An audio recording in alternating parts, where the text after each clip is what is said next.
Bonjour Anna, Bonjour Camille, tu vas bien? très bien. Je suis contente d'être avec toi aujourd'hui. Moi aussi, je suis contente de te revoir. Vive Je n'aurais, Blablacar. oui, j'aurais pas pensé. Euh, pour commencer, est-ce que tu pourrais me dire quel est ton métier Oui, je suis auxiliaire de vie pour personnes âgées. et qu'est-ce qui t'a amené, alors que ce soit les études potentiellement, les Non, rencontres, à faire ce métier? j'ai mis du temps, j'ai fait d'autres métiers, je suis comptable de base, mais j'ai pas exercé puisque je me suis mariée, j'ai eu des enfants, je suis restée sans travailler. J'ai élevé mes enfants. Voilà, maman au foyer, il y a beaucoup de travail. Et puis après, j'ai travaillé avec mon mari. Et ensuite, j'avais 40 ans et je pensais que je pouvais faire mieux que ça. Et d'un seul coup, je ne sais pas, je ne peux pas te dire vraiment, mais je savais que c'est ce que je voulais faire. M'occuper de personnes âgées. Voilà. Cool.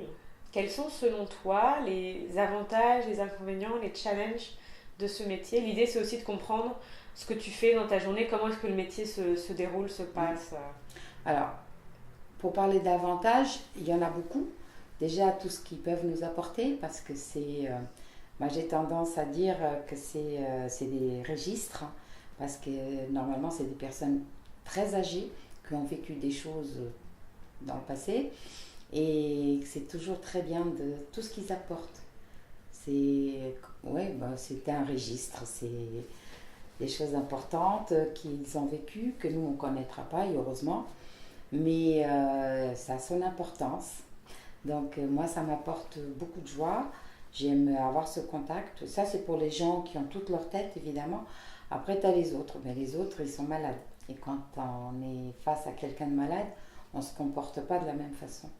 On est plus clément, plus regardant, plus attentif, pour être sûr de ne pas passer à côté de quelque chose d'important.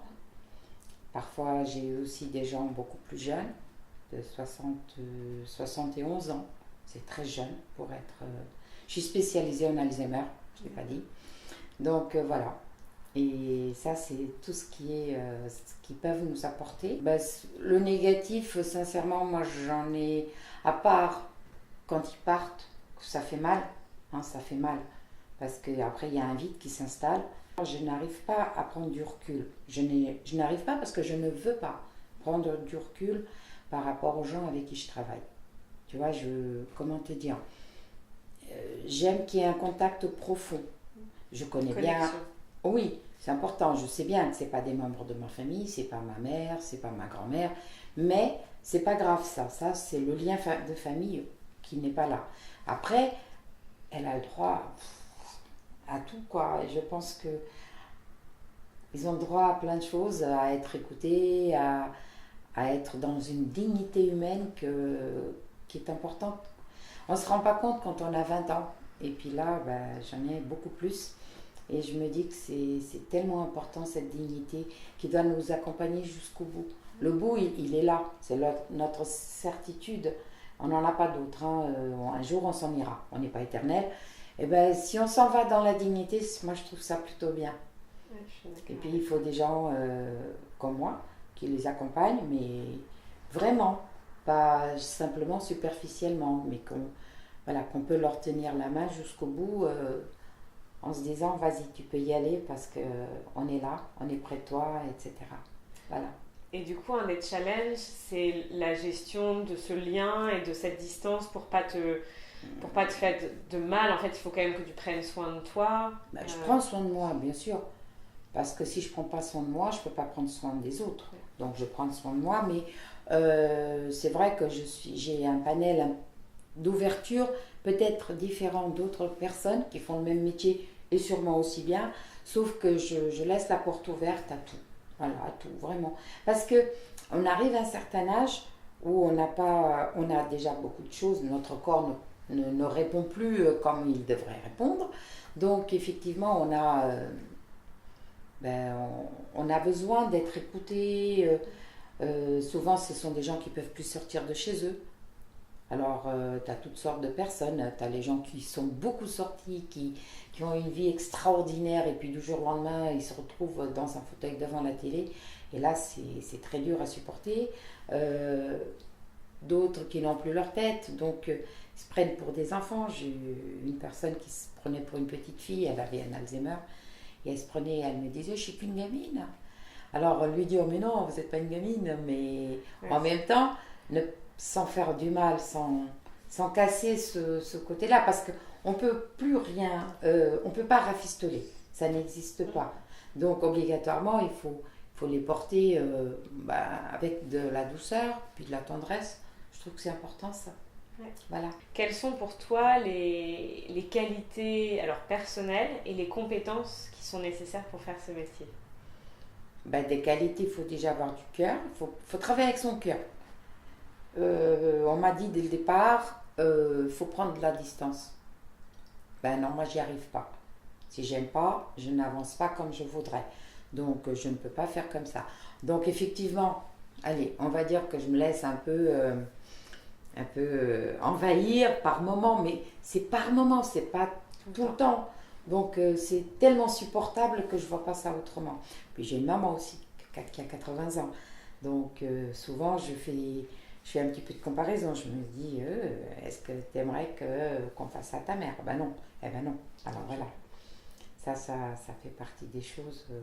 Donc avoir du cœur, est-ce qu'il aimer l'autre, est-ce que tu penses à autre chose avoir du cœur, aimer l'autre, oui. Et puis être présent, être à l'écoute, ne pas juste faire semblant, parce que sinon, à un moment donné, c'est pas bon. Hein, on va droit devant le mur, donc on ne peut pas faire semblant. Non, moi je trouve que c'est important ça pour faire ce travail. Alors du coup, tu disais que tu avais commencé à faire ce métier-là à 40 ans. J'avais 40 ans, oui. Est-ce que tu as déjà fait évoluer ton métier depuis que tu as commencé? Faire évoluer, non. Mais je pense, j'en apprends. Comme j'ai des gens tellement différents, et puis comme j'ai des gens très âgés qui partent, obligatoirement, ça me permet d'avoir d'autres pathologies. Donc, parfois, j'apprends sur le présent. Parfois, je suis obligée d'en référer à un médecin pour savoir comment faire. Voilà. Donc, je suis toujours en mouvement par rapport à l'apprentissage.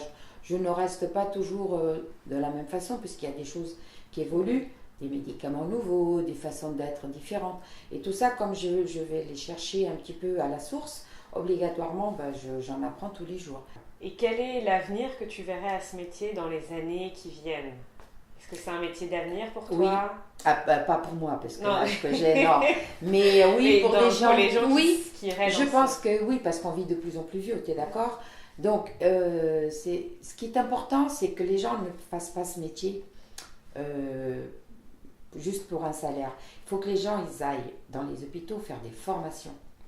Parce qu'on voit des cas, donc à ce moment-là, différents, et on apprend les bases. Sans les bases, tu ne peux pas avancer.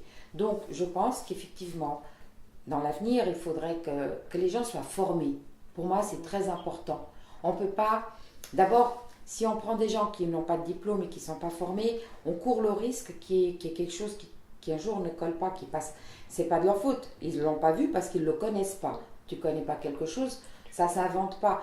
Une détresse respiratoire, si je te dis, voilà, qu'est-ce que tu fais? Tu vas me dire, je ne sais pas. Normal, ce n'est pas ton job. Et donc, il faut que les gens ils soient donc plus formés à ce travail-là. Moi, je pense que c'est important. Mais ça va continuer à exister et c'est quelque parce chose qu'on vit de plus en plus vieux. Comment est-ce que tu gères l'équilibre entre ta vie personnelle et ta vie professionnelle? Moi, oui, mais je me trouve très équilibrée. Je laisse une porte ouverte pour la personne qui est malade et qui je me dis tout le temps, c'est moi qui ai plus de chance. Pour l'instant, je peux encore bouger, je peux faire des choses. Elle, la pauvre, elle est à travers ce que je lui raconte, tu vois. Et ce que je lui raconte, c'est ce que je vis à l'extérieur. Elle n'a plus d'extérieur. Donc, si de temps en temps, elle pénètre un peu dans mon intimité, entre guillemets, ou dans mon temps libre, sincèrement, moi, ça ne me dérange pas du tout. En même temps, j'ai plus de petits à élever, donc mes enfants sont grands, je suis toute seule. Donc, Voilà. Tu C'est peux plus simple. ouvrir cette partie-là. Oui, c'est plus simple. Je comprends que quelqu'un de 35 ans, par exemple, qui a encore une famille à la maison, n'a pas forcément le temps, un dimanche, d'être à l'écoute au téléphone avec l'autre. Ouais. Parce qu'elle dit, hey, qu'est-ce qu'il y a à la télé? Ouais, t'as le programme. Mais non, allez, tu prends ton programme et tu dis, ah, il y a un truc sur les bêtes, sur la 2. Voilà, par exemple. Ouais. Ça ne me gêne pas du tout. Pour l'instant. Oui. Mais je pense C'est en accord avec ça a toi-même, toujours été quoi. comme ça, donc ça ne me gênera jamais. Je pense pas. Ça m'aurait déjà gêné si ça avait été le cas. Oui. Donc, alors, je veux pas parler de salaire, parce que c'est quelque chose qui est un petit peu tabou, mais par contre, c'est quand même quelque Non, chose c'est pas qui est tabou pour important, moi, oui. C'est important. dans le choix d'un métier. Et du coup, ce que je voudrais comprendre, c'est quelle est pour toi, est-ce que pour toi, ton implication et voilà, les heures que tu passes à travailler est bien en alignement avec le salaire que Oui. tu perçois. Ouais. Oui, il est. Dès que tu rentres dans le cadre d'une association ou d'une société à la personne, de l'aide à la personne, etc., c'est très, très, très mal payé. Voilà, je suis navrée, mais c'est la vérité. Moi, j'ai jamais voulu ça. Moi, j'ai toujours voulu faire un travail de qualité avec un salaire de qualité. J'avais plus 20 ans, j'en avais 40. Donc, j'avais pas forcément les mêmes besoins, mais en même temps, je pense que quand tu veux un travail de qualité, il faut que tu payes la personne en conséquence. Donc, j'ai jamais travaillé pour quelqu'un d'autre. J'ai toujours été mon propre patron. Obligatoirement, j'ai vraiment jamais eu de problème avec ça. Mon tarif est en accord avec ce que j'apporte. Ouais. Voilà. Après, voilà, les gens ils prennent ou ils prennent pas, mais jusqu'à maintenant, j'ai pas eu de problème. Non. Et une autre question, est-ce que le salaire, c'est une motivation dans le choix de ce métier-là? Non, je crois pas. C'est pas possible. Pas possible parce que c'est de l'humain.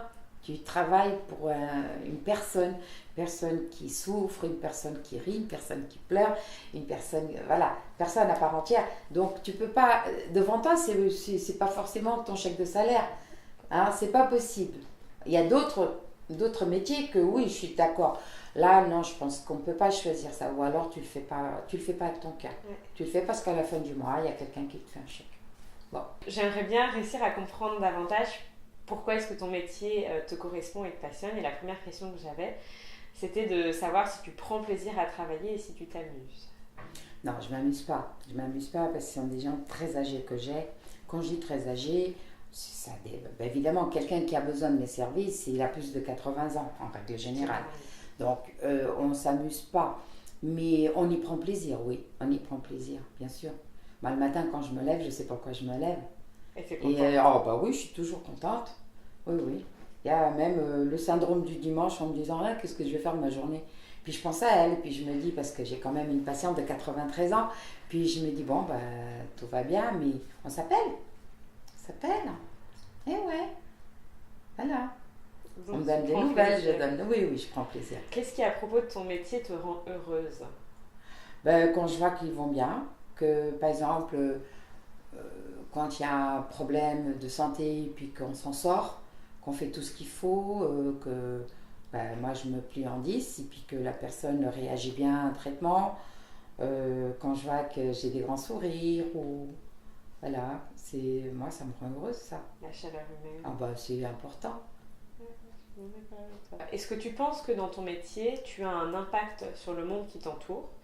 Et si oui, quel est cet impact et en quoi c'est gratifiant pour toi? Ben, je pense qu'aux yeux de mes enfants, c'est important. J'ai déjà des petits-enfants qui me disent « Tu soignes les gens, mamie, hein ?» Ben, ça m'a... La première fois qu'on m'a dit ça, j'ai dit « Oui, ben oui, je soigne. » C'est aussi une façon, parce que je fais aussi des pansements, je fais plein de choses. Hein. Donc voilà, oui, je soigne les gens et par rapport à mes enfants et à mes petits-enfants, je pense qu'on a un côté un peu miroir quand même. Puis je me dis plus tard, à leur tour, ils feront attention aux personnes âgées. Pas forcément à moi, mais à n'importe qui. À n'importe qui. Je pense que c'est important d'ouvrir une porte en bas, une dame qui est chargée de courses ou un monsieur avec sa canne qui a du mal à... Enfin, je sais pas, je pense que c'est important. Et donc, je pense que j'apporte quelque chose par rapport à mes enfants et à mes petits-enfants. Et aux autres aussi, Oui. du coup, que tu accompagnes, de Ben, les tout à accompagner fait. jusqu'à la Ah, fin. jusqu'à la fin, bien sûr. Et en quoi ton métier donne un sens à ta vie? Ben, parce que je l'ai choisi, déjà parce que j'en avais un autre, puisque je t'ai dit, de Ouais. base j'étais comptable, et ça m'intéressait bien les chiffres, mais je pense que ça ne m'apportait pas, il n'y avait pas d'humain, c'était, voilà. Donc je pense que j'étais faite pour ça. Et je regrette beaucoup ne pas l'avoir découvert bien avant. Mais je pense que le destin était fait comme ça. C'était le bon âge. Je n'étais pas trop jeune, j'étais pas encore assez âgée. Selon toi, quel est le facteur le plus déterminant dans le fait qu'on soit épanoui dans son métier? Il faut aimer ce qu'on fait. Je pense que c'est si tu fais quelque chose contrarié parce que tu sais pas comment faire autrement, t'es pas heureuse. Tu y vas parce que tu es obligé d'y aller. Mais moi, je suis pas obligée d'y aller. Je ne suis plus obligée d'y aller. Et j'y vais. Et je continue à y aller et ça me plaît. Okay. Donc, je pense qu'il faut que tu aimes ton travail. C'est important. Si tu devais noter, alors sur une échelle de 10 ou qualitativement parlant, l'impact de ton métier sur ton bonheur, en quoi ton métier participe au fait que tu sois heureuse? Qu'est-ce que 8 sur 10. Parce qu'après, il y a le reste. Et ça participe quand même beaucoup. Ah oui, beaucoup. C'est une majorité de ma vie, bien sûr. Pour conclure, si tu devais dire quelque chose aux gens qui regarderont cette vidéo ou à une classe d'étudiants qui est en train de réfléchir vers quel métier s'orienter ou à la personne que tu étais peut-être quand tu avais 30 ans du coup, avant de changer, pour vraiment, j'ai envie de dire, lui montrer à quel point ce métier est inspirant et peut-être l'inspirer à choisir ce métier-là, qu'est-ce que tu leur dirais? On vieillit tous. Le temps passe pour tout le monde. C'est comme ça, on n'y peut rien. Et que c'est important aussi d'aider nos anciens, nos ancêtres. Hein, parce que ils ont été jeunes, après ils ont vieilli, les forces déclinent, et que nous, en étant plus jeunes, tu peux aider. Moi, je trouve qu'entre les jeunes, j'ai pris de l'âge. Donc, parfois, il y a des forces qui ne sont plus à 100%. Je n'ai plus la même force que j'avais quand j'avais 20 ans. Et je vois les jeunes qui ont 20 ans qui ne comprennent pas ça. Peut-être qu'il faut qu'ils arrivent à comprendre qu'ils ont 20 ans, qu'il faut qu'ils vivent pleinement leurs 20 ans, mais qu'ils en auront 80 jours. Hein, et que donc, il faut quand même qu'ils fassent un peu attention aux anciens, ceux qui sont plus anciens, qu'ils les respectent et qu'ils apprennent à vivre avec. Il faut qu'il y ait le respect de l'autre pour pouvoir s'en occuper. Avant de se lancer dans ce travail, il faut aimer l'être humain déjà. Il faut aimer la personne. Il y a des gens qui aiment beaucoup les animaux, d'autres qui aiment beaucoup les gens, d'autres qui aiment autre chose.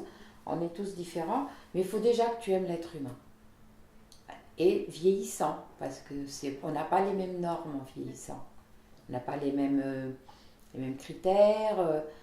Voilà, faut pas humilier. Il faut surtout toujours avoir ce respect, cette dignité, lui laisser cette dignité jusqu'au bout. C'est comme ça qu'il s'en ira heureux. Et toi, à ce moment-là, tu te diras, j'ai tout fait. Si tu avais un conseil, une citation que tu pourrais partager pour inspirer les gens de manière assez générale, est-ce que tu aurais quelque chose Et il faut aimer l'être humain, parce que d'abord, c'est important, et puis il le mérite.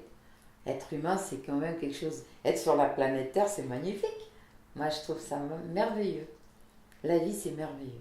Donc, chérir la vie. Ah ouais. Vis chaque moment, intensément. Voilà, c'est important ça. Ouais. Et puis, c'est maintenant que ça se passe. Hein. C'est pas dans 20 ans, c'est maintenant. Chaque jour a ta part de bonheur. Et quand tu es heureuse, tu peux communiquer aussi ton bonheur aux autres. Tu ne peux donner que ce que tu reçois. Si toi, tu es heureuse déjà, le matin, tu te lèves et tu es heureuse, ça va, quoi. Tu vas pouvoir aussi le transmettre. Ouais. Faut pas... Enfin, je pense. Ok, super. Merci beaucoup. De rien.